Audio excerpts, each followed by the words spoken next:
পবিত্র ঈদুল ফিতর উপলক্ষে গাজীপুরে গরিব ও অসহায় মানুষের মাঝে ঈদ উপহার বিতরণ কর্মসূচি শুরু হয়েছে। প্রধানমন্ত্রী তারেক রহমানের নির্দেশনায় এই কর্মসূচির আয়োজন করা হয়।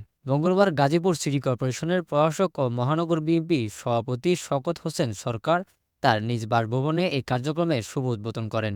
এ সময় তিনি জানান, পর্যায়ক্রমে প্রায় ১৬,০০০ মানুষের মাঝে ঈদ উপহার সামগ্রী বিতরণ করা হবে।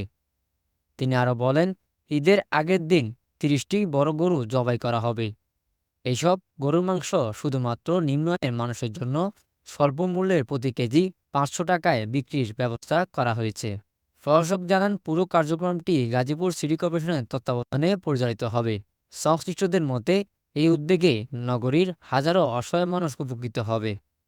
খুশি হবেন, আমি এবার সিটি কর্পোরেশনের প্রশাসক হিসাবে দায়িত্ব পাওয়ার পরে আমি আমার এই গাজীপুরের অসহায় মানুষদের কাছে দাঁড়ানোর জন্য বিভিন্ন পদক্ষেপ নিয়েছি। আমি ইতিমধ্যে ১০,০০০ অসহায় মানুষকে আমি ঈদের দিন যাতে চাল, ডাল, চিনি, বিভিন্ন তেল সামগ্রী, তারা ঈদের যে বাজার সেটা তাদেরকে আমি সরবরাহ করেছি। ১০,০০০ লোককে আমি এই ঈদ সামগ্রী, খাদ্য সামগ্রী দিয়েছি। আজকে যেমন আমি ৬,০০০ লোকের আপনার বস্ত্র দিতেছি, আগামীকাল তো দিব, পরশু দিব, এমনিভাবে ৩ দিন আমাদের চলবে।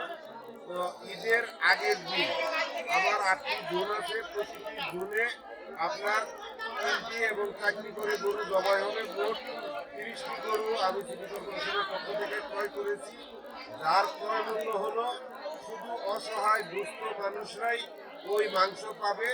তার ক্রয় মূল্য হলো ৫০০ টাকা। দেখাবে ৮০০ টাকার উপরে গরুর মাংস আমি সিটি কর্পোরেশন থেকে ভর্তুকি দিয়ে আমি ৫০০ টাকা কেজি অসহায় মানুষদের জন্য এই ৫০০ টাকা করে কেজি তারা এই মাংসটা পাবে ঈদের আগের দিন। আমাদের সিটি কর্পোরেশনের প্রতিটি জোনে এখানে গরু জবাই হবে, এই অসহায় মানুষরা সেখান থেকে কিনে নিতে পারবে ৫০০ টাকা করে। গাজীপুর প্রতিনিধি নজরুল ইসলামের পাঠানো তথ্যচিত্রে PIB ৭১ টিভি।